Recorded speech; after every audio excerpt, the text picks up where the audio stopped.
This is the only division in the UFC where winning doesn't move you forward. Not sideways, not backward, nowhere.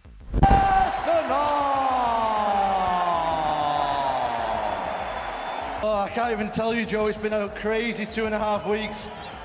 Oh my God, I just want to say to everyone at home, listen, if you ever get the chance to do something and you're scared to do it, you should definitely do it. Tom Aspinall won the fight he was supposed to win.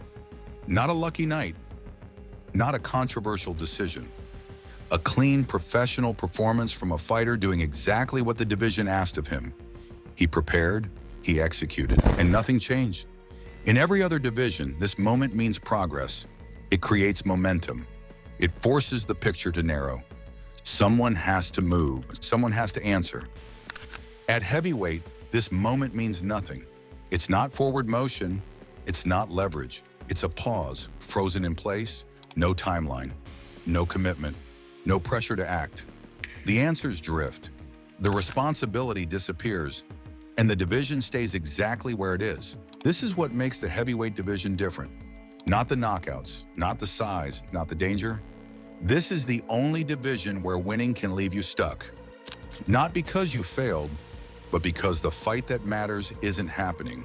And once you see that, the collapse of the heavyweight division stops being confusing. It stops being bad luck. It stops being coincidence. It starts making sense. The interim belt used to mean something very specific. It wasn't symbolic. It wasn't decorative. It wasn't optional. It meant the division couldn't wait any longer. It meant the champion was unavailable, and the sport demanded movement anyway. It meant the winner had earned certainty, not eventually, not in the future, not pending negotiations. Next, the interim belt existed to force action, to remove ambiguity from the system. At heavyweight, that meaning didn't fade. It broke. Tom Aspinall didn't win clarity. He didn't win leverage. He didn't win a guaranteed outcome. He won responsibility. He stayed ready when nothing was scheduled. He stayed active when there was no reward for doing so. He carried the division forward while the division stood still, and the system answered him with silence. At lightweight, an interim champion becomes impossible to ignore. The clock starts ticking immediately. At welterweight, pressure builds from every direction. Rankings, contenders, public expectation. At heavyweight, time stretches. Weeks turn into months. Months turn into nothing. The belt exists. The champion exists. But the division doesn't move. This isn't confusion. It isn't uncertainty. It's design. The heavyweight division isn't built around momentum. It's built around preservation. Big names are protected. Big moments are delayed. And waiting becomes the default state. So the interim belt stopped being a bridge. It stopped connecting the present to the future. It stopped forcing resolution. It became a holding pattern. And once that happens, winning stops being leverage. It becomes maintenance. In most divisions, inactivity costs you position. You lose timing. You lose relevance. You lose the quiet pressure that keeps your name in motion. The division moves on without you. At heavyweight, the opposite happens. Inactivity doesn't weaken your position. It protects it. This division isn't driven by volume or turnover. It isn't built on constant movement. It's built on scarcity.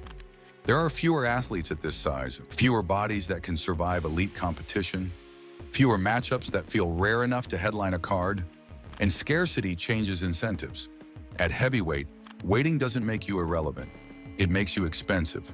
The longer a name stays out of the cage, the more it stops being evaluated as a competitor and starts being framed as an event. That's the quiet distortion. Active fighters assume risk. They expose themselves to loss, injury, and erosion. Inactive fighters preserve perception, and perception is the currency this division trades in. Tom Aspinall fights, and nothing changes. Others wait, and the division bends around them. Not because they're more dangerous, not because they've proven more, because heavyweight history taught the UFC a simple lesson. Patience sells. This isn't favoritism, it's economics. Heavyweight doesn't reward the most active fighter, it protects the most valuable one. And once you understand that, the division's stagnation stops looking accidental. A division doesn't collapse when stars retire. Stars always leave. A healthy system replaces them. A division collapses when the system stops producing contenders. Fighters who can survive the climb long enough to matter. At heavyweight, that break already happened. The UFC isn't short on large athletes. It's short on heavyweights willing to accept the cost structure. Fighting at this size carries more damage. Longer recovery cycles, shorter physical peaks. And unlike lighter divisions, there's no volume upside to compensate for that risk. Heavyweights get cut for winning slowly. They get ignored for being consistent. They get replaced for not being spectacular enough. So the message becomes clear without ever being stated out loud. Be safe, and you're boring. Be aggressive, and you burn out. Be patient, and you disappear. That isn't a development pipeline. That's a filter. Over time, the division stops producing rounded contenders. It stops producing fighters who can adapt, improve, and sustain relevance. Instead, it produces moments. One-punch knockouts, short flashes of attention, and long stretches of nothing. This is why the division feels hollow. Not because heavyweights became worse, but because the system stopped rewarding growth. It rewards preservation. And when development dies, everything becomes fragile. The heavyweight title used to answer a simple question: who is the best fighter in the world?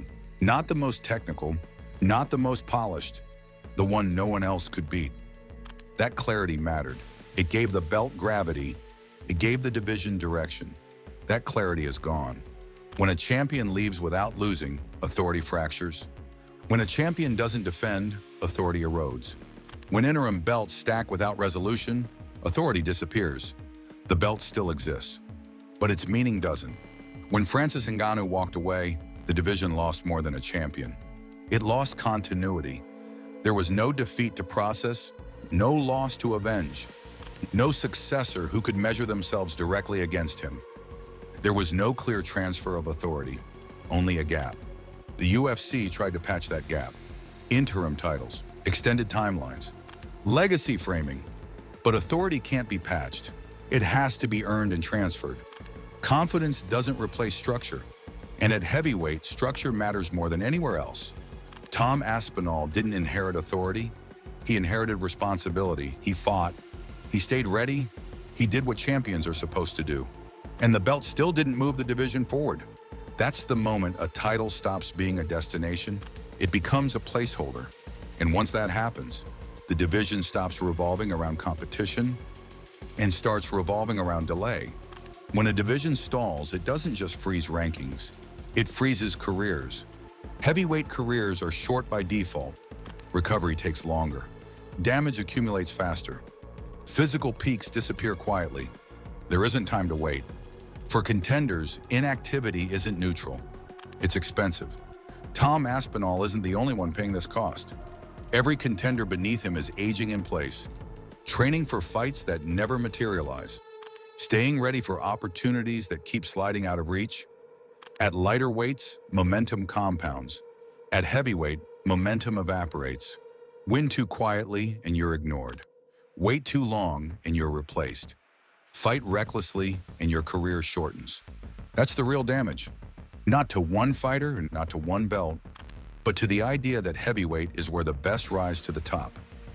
When authority disappears and activity isn't rewarded, the division doesn't collapse loudly, it thins out.